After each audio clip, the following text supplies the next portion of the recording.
En bref, aujourd'hui on va parler de la Chine. Grand empire de plus de 4000 ans, dont la capitale, Taipei. Non mais c'est de la merde ton truc, Taipei ça n'a rien à voir avec la Chine. 等陣，你繼續講，繼續講。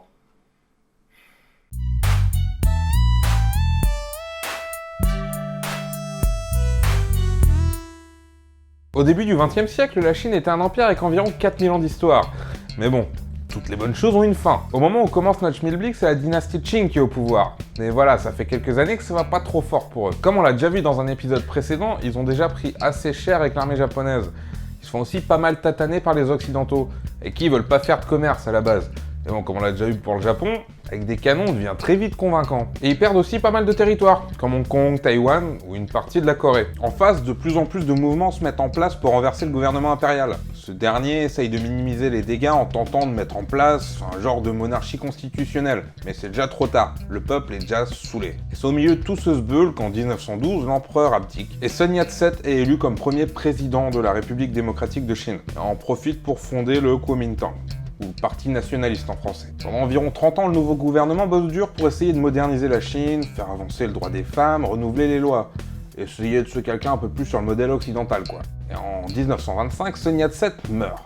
Et le général Chiang Kai-shek prend sa succession à la tête du Parti nationaliste. Bon, le gars, c'est pas vraiment Joe le rigolo, et beaucoup ne sont pas vraiment d'accord avec sa légitimité à accéder au pouvoir. Pendant ce temps, le gouvernement japonais, fraîchement putché par l'armée, commence à avoir des vues sur des bouts de terrain en Chine. Les soviétiques aussi, tiens. Faut dire qu'il y en a des ressources là-bas.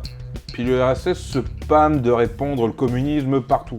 Parce que, soi-disant, c'est cool. À la sortie de la guerre, avec le retrait des Japonais, des communistes et des nationalistes commencent vraiment à se foutre sur la tronche pour le contrôle total du pays. Le souci, c'est que, dans leur but d'étendre le communisme, les soviétiques filent pas mal de soutien au parti communiste chinois, qui après 4 ans de guerre civile finit par prendre le contrôle du pays, et force le Kuomintang à fuir sur l'île de Taïwan. Et là, c'est le bazar. Le Kuomintang s'installe à Taïwan, qui devient le centre de la République démocratique de Chine, Comment tu dis 中華民國 alors qu'en Chine continentale, le Parti communiste s'installe la République populaire de Chine. Et là 中華人民共和國 Bon, du coup, maintenant, on a deux Chines.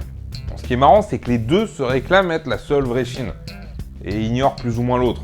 Ou alors déclarent que c'est une province de chez eux. Pour les occidentaux, c'est facile. République populaire, communiste, méchant. Et du coup, on les ignore et on décide que le seul pays qu'on va appeler Chine, c'est la République démocratique de Chine. Sur l'île de Taïwan, par contre, c'est un peu moins fun. Chiang Kai-shek prend le pouvoir par la force et se nomme président à vie. Enfin, c'est plus ou moins un dictateur, quoi.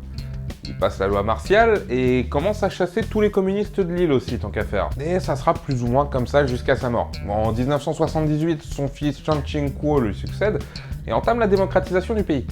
Ce qui est pas plus mal au final. Faut aussi savoir que dans les années 70, l'ONU a fini par accepter la République populaire de Chine, la Chine continentale donc. Sauf que Chiang Kai-shek refusait qu'on reconnaisse deux Chines, et s'est fait kicker. Aujourd'hui, 26 pays reconnaissent Taïwan comme un État indépendant et la France n'en fait pas partie.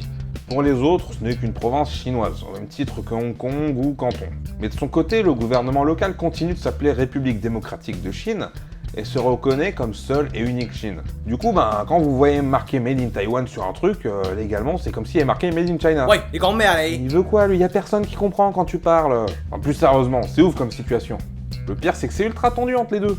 Il y a des lignes de missiles posées sur les côtes des deux pays, prêts à partir au moindre incident diplomatique. D'un côté, le gouvernement taïwanais se dit indépendant, de l'autre, le gouvernement chinois insiste sur le fait que Taïwan leur appartient bien. Au mieux, ils voudraient mettre en place le même système qu'à Hong Kong ou Macao, une pseudo-indépendance économique. Mais Taïwan refuse. Les discussions avancent plus ou moins depuis quelques années avec un nouveau gouvernement un peu plus ouvert au dialogue avec les Chinois, mais rien n'est gagné. Sur le continent, le gouvernement chinois continue de renforcer son armée, et côté Taïwan, on commence à se dire que d'ici 2020, les mecs d'en face auront assez de moyens pour tout simplement prendre l'île par la force. Pas simple comme situation, quoi. D'ailleurs, c'est ouf de se dire qu'on a encore ce genre de truc un peu schizo aujourd'hui, à l'échelle de pays même. Et le fait que la plupart des gens pensent que Taïwan est un pays à part, ça prouve qu'il n'y a pas grand monde qui comprend quelque chose au final. Comme quoi, une poignée de mecs têtus, ça peut aller très loin des fois. Enfin bref. 我哋中意食叉燒嘅話咧，撳呢度；你中意食燒賣嘅話咧，撳呢度；中意食粥，撳呢度。